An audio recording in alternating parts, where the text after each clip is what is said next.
Ya guys, ini adalah ilustrasi dari komisi yang saya buat sebelumnya ini untuk sebuah buku. Dan kali ini kita akan melihat proses bagaimana saya membuatnya. Saya menggambar secara manual dengan menggunakan pena dan tinta dengan menggunakan tracing box. Ilustrasi ini berjudul Sea Serpent. Ya, di sana ada Sea Serpent yang berupa makhluk mitologi. Dia berbentuk seperti naga yang hidup di air, dan dia sedang menyerang sebuah kapal yang berada di dalam ombak.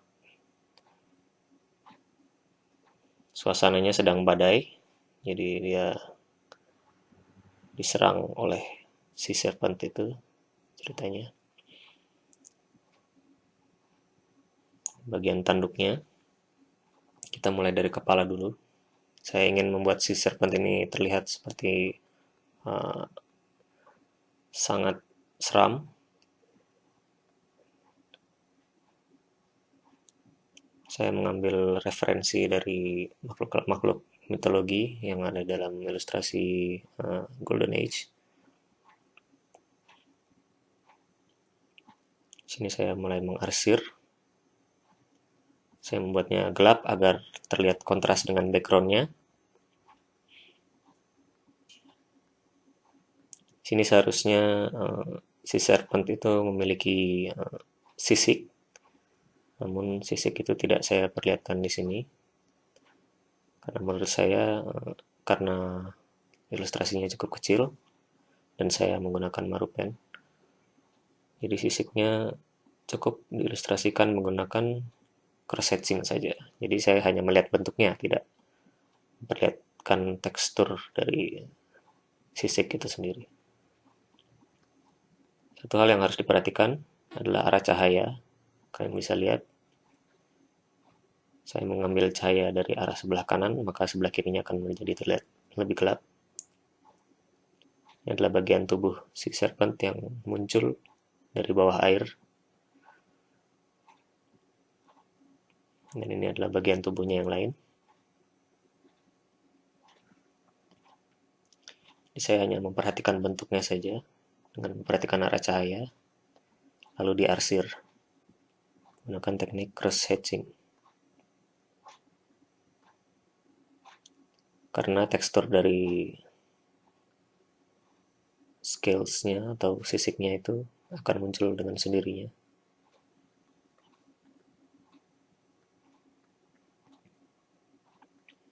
Untuk ilustrasi ini saya banyak menggunakan marupen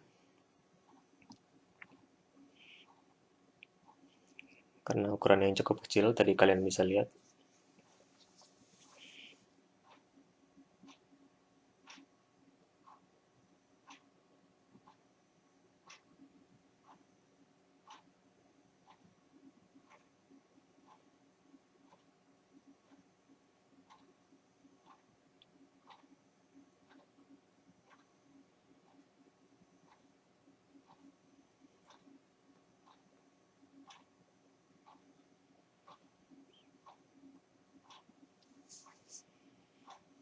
Kali ini kita ganti menggunakan G-Pen untuk bagian lautnya.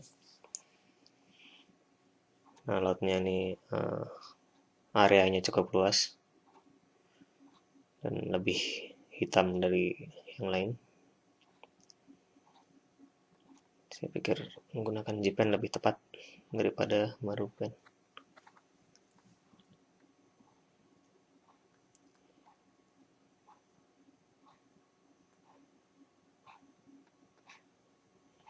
Saya mengarsir bagian hitamnya saja, nanti putihnya bisa dibuat menggunakan white ink atau tinta putih.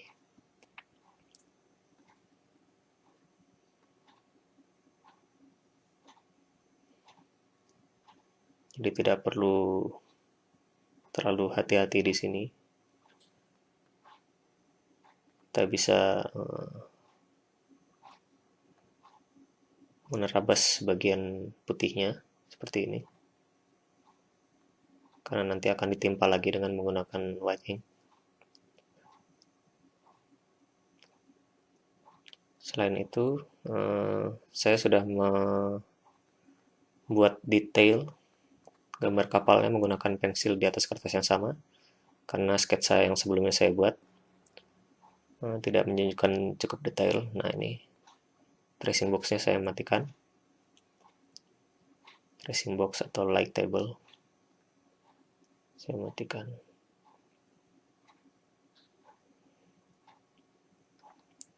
Ini saya mengoutline sekaligus mengarsir bagian kapalnya.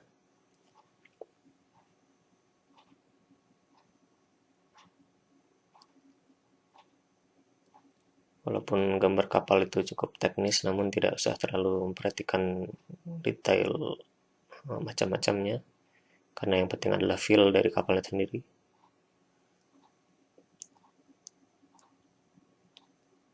Jadi nggak usah terlalu teknikal gambarnya, loose saja.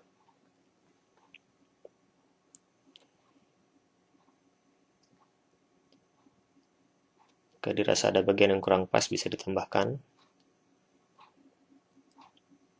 Jika sketsanya kurang pas, nah di sini saya tambahkan arsiran lagi gelap agar feel-nya lebih dapat.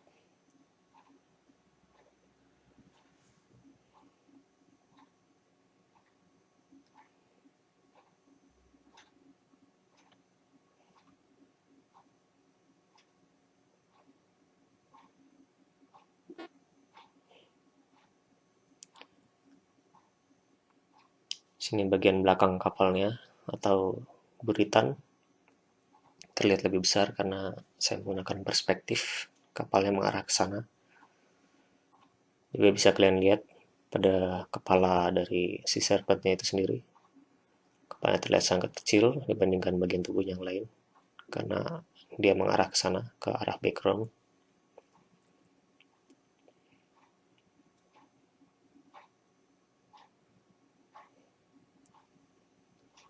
Sekarang adalah tiang kapal. Sekali lagi tidak perlu terlalu teknikal atau terlalu terpaku pada referensi. Bisa ditambahkan bagian-bagian yang menurut saya lebih cocok jika dipakai di kapal ini. Seperti misalnya layarnya ini. Kalau layarnya dibuka, tidak akan kelihatan detail-detail dari tali-talinya. Maka saya tutup saja.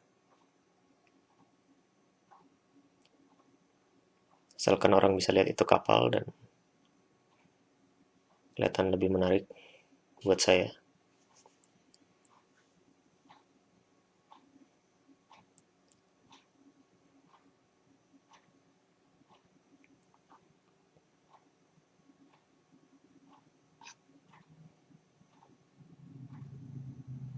Sekarang kita nyalakan lagi light table-nya untuk men-tracing awan. By the way, sketsa ini saya buat di komputer menggunakan Photoshop brush. Yang lalu saya print di kertas HVS dan di tracing dengan lightbox ini.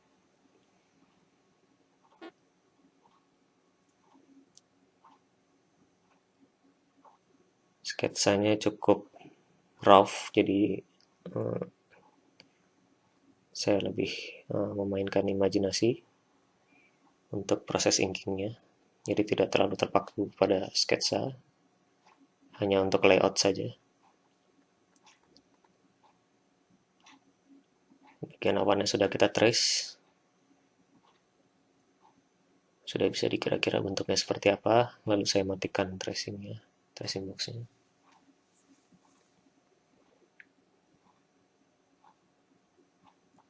Ini adalah arsir pertama, karena awannya gelap, ini sedang badai, jadi nanti akan ada harus lebih gelap.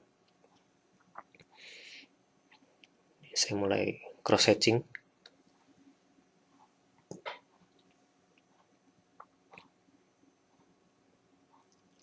Perhatikan bagian-bagian awan yang ingin lebih gelap yang mana, by feel saja, sambil perhatikan bentuk awannya kira-kira.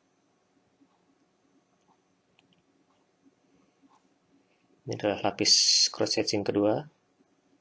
Arahnya harus berbeda dari yang pertama. Berbeda kira-kira sekitar 45 derajat. Tapi nggak usah terlalu terpaku pada angka derajat itu. Pakai feeling saja.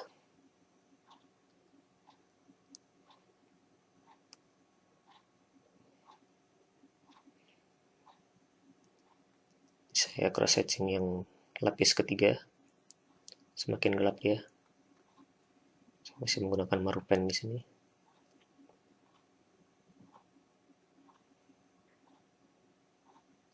Menebalkan pinggiran kapal agar lebih terlihat dan tidak tersamar dengan backgroundnya. Saya menggunakan marupen untuk mempertebal bagian-bagian yang harusnya lebih gelap di laut.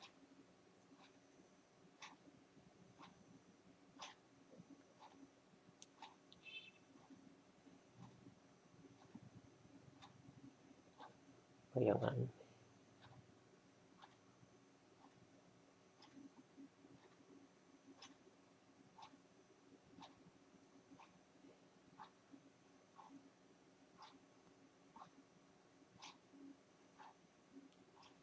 Setelah ini kita akan menggunakan white ink untuk membuat ombak yang warna putih. Tapi sepertinya bagian yang lain terhapus videonya, jadi cukup sampai di sini saja kira-kira. Semoga bermanfaat. Saya menambahkan link dari tools yang saya pakai di sini di bagian caption. Dan jika ada kritik atau saran atau mungkin request video, silakan di komen aja ya. Terima kasih.